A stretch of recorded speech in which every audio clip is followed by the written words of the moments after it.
حسین کے سر سے کیے ہے شمر نے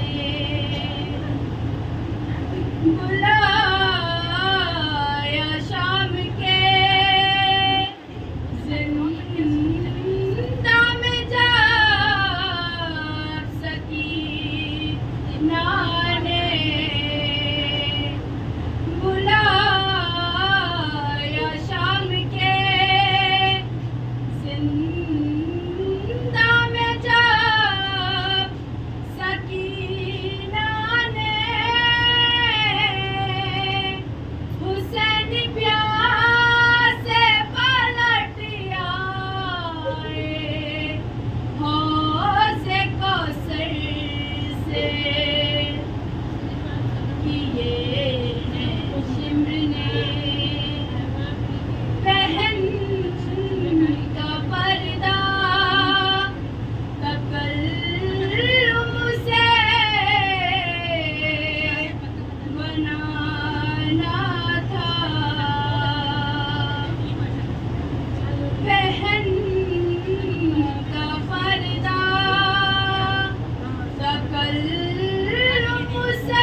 تو پروردگار نے قرآن مجید میں کہا کہ ہم نے ایمان والوں کو عزت دی، ہم نے ہجرت کرنے والوں کو عزت دی۔